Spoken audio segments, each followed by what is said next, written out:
Hey, welcome back. And as you can see, I officially have the 2023 Civic Type R, also known as the FL5 Type R. And man, I couldn't be happier with the car, to be honest. I didn't think it was gonna be that nice. This car is so new that I didn't even have them remove any of the factory wrapping or anything. Like, the seats are still covered. I still have the protective film on the hood and on top of the roof. I'm gonna wash the car and then add some stuff to it, but I just wanted to show you guys what I ended up getting. So it's obviously an FL5 Type R 2023 in championship white. I didn't get any special add-ons or anything like that, so it's kind of like your basic Type R. But yeah, it looks good. I didn't think it was gonna look this good in person. I saw the red one, but then after seeing the white one in person, I have to admit that a white Type R is pretty sexy. So with that being said, yeah, let's start kind of taking the film and the seats and everything, all the covers off, and wash the car. As far as like what's different between the Civic and the FL5, I'll probably make a video about that a lot more in depth later in the future, but it's relatively the same in the interior. There is a lot that's different, but like the infotainment and the layout is very familiar. So if you own a Civic, any trim, and you upgrade to a Type R, it's gonna feel very familiar, even though the ride and everything is completely different. So yeah, let's get to it. It's time to take this off and wash the car. Okay, and if you're wondering why the car is filthy, fresh out the dealership, it's because I told them that I didn't want them to touch it at all. I didn't want them to put it through their meat grinder of a car wash. I didn't want nobody to hand wash it for me. None of that. I wanted to wash it myself because every time they either put it through a car wash or they have somebody hand wash it, there's always swirl marks that get left over because for whatever reason, people at the dealership don't know how to wash a car properly. So I'd rather be responsible for my own paint than let them ruin it for me. So if you don't know, the cars ship with this plastic protective film. It's not PPF, it's just a plastic thing. It looks terrible.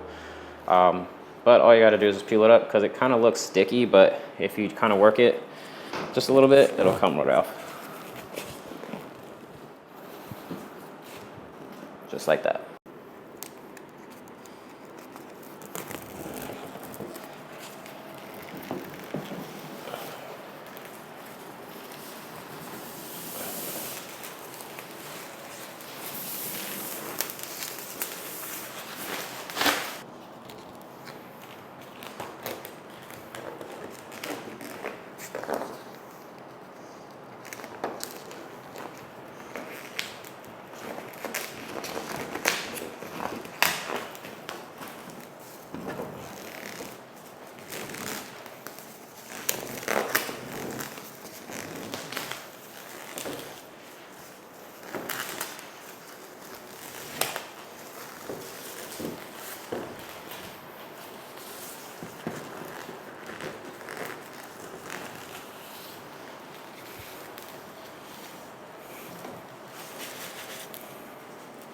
Okay, so I already took off the film on the roof and the hood. So now it's time to take off the seat covers. And I'm not gonna lie, I know most of us would rather pick up the car clean from the dealership, but when you get a car like this, it's pretty satisfying getting to unwrap it yourself, especially when it came straight from the manufacturer like this. Like, the car is supposedly made in Japan, and it's pretty cool knowing that from there straight to me, I get to unwrap the car and it feels good. So I hope that if you get a new car, specifically a Type R, you get to experience this and enjoy it yourself.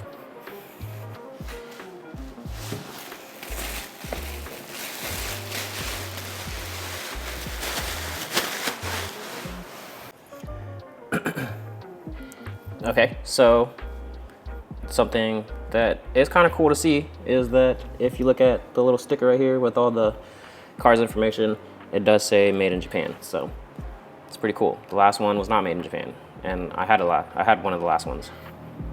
Is there going to be a difference? I don't know. We're about to find out. And for anyone wondering, I am Type R number 05035.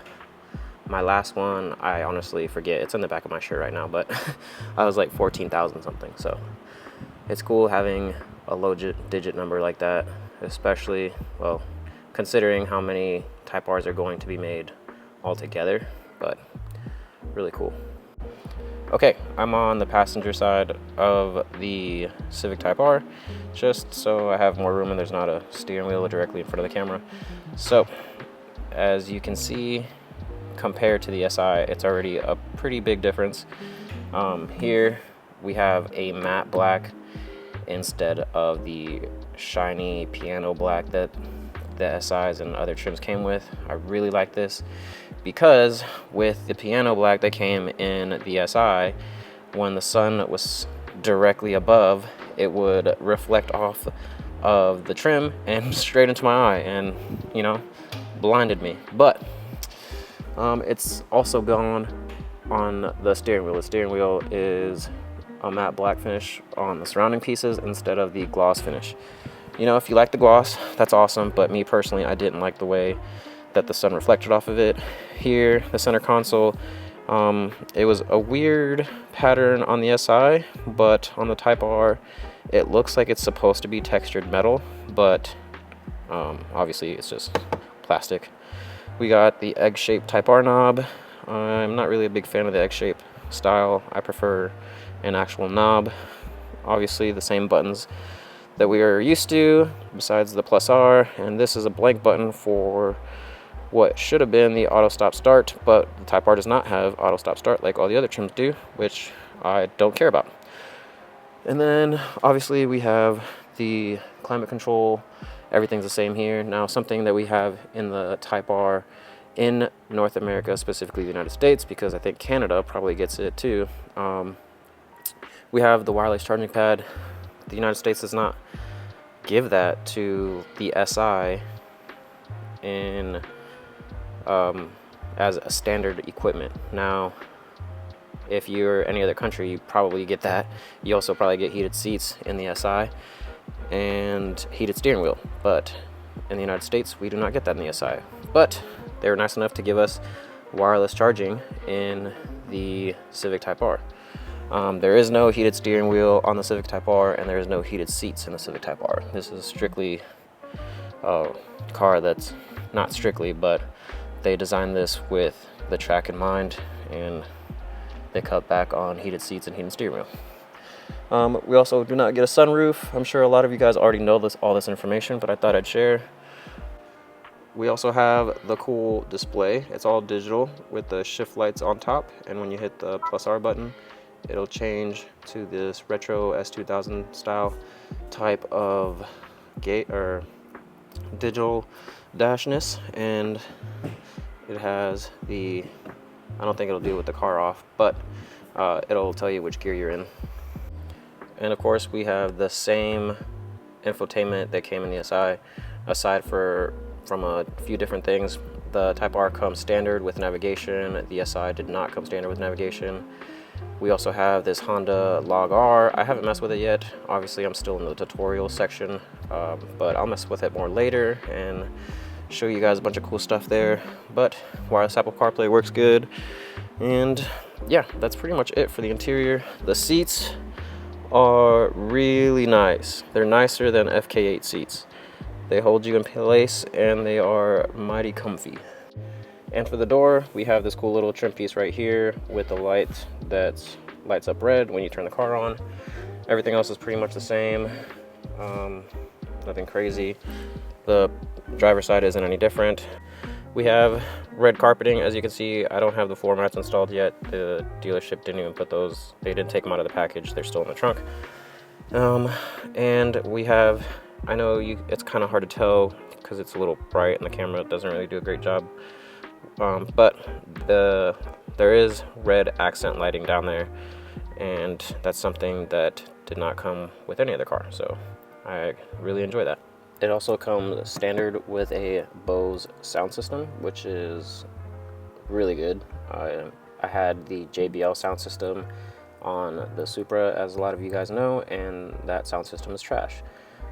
You have to do a lot to fix it, and I'm happy that out of the factory we get a really good sound system, and you can adjust it to sound even better. So I'm kind of just in my car reflecting, especially within the last year of my life. I've had the opportunity to make a lot of great friends and a lot of great connections and drive some cool cars, and you know, it's always important to kind of look back and see how far you've really came. And I'm honestly thankful every day that I have the opportunity and I'm able to do stuff like this and buy cars like this. And I mean, I honestly wish that every single one of you could continue to go after whatever it is that you want. If eventually you want a Civic Type R as a dream car, I know when I got my first FK8, like the Civic Type R was one of my dream cars. Like I wanted a Type R. I ended up getting rid of it a couple of years later, but in hindsight I probably should have kept it.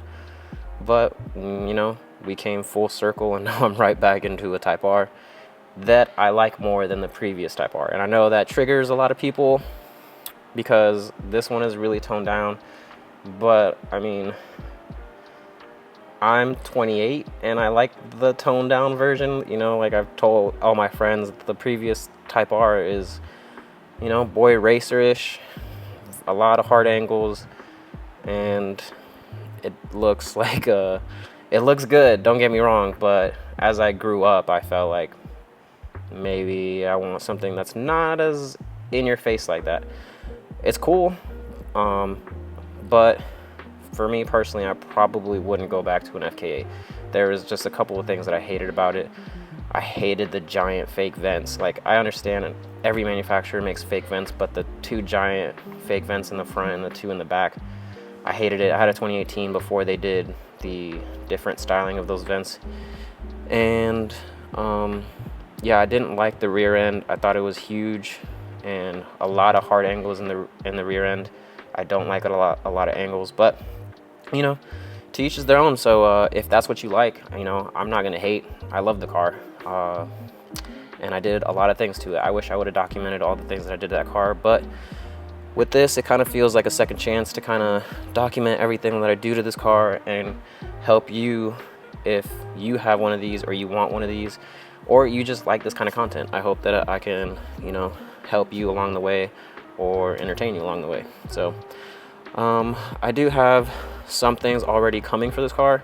I have an PRL intercooler. I have the front pipe from PRL, and I have a downpipe coming from a guy in Puerto Rico. It's a catless downpipe, so it's not emissions friendly, so don't drive it in the street like that, you know. Especially if you live in California, but we live here in Texas. So yeah, I don't really know what else to say other than I'm really grateful that I'm here, and I hope that you guys, you know, continue to support the channel. If you enjoy, you know, these kinds of videos, consider subscribing, smash the like button if you want to help me out, and I'll catch you on the next one.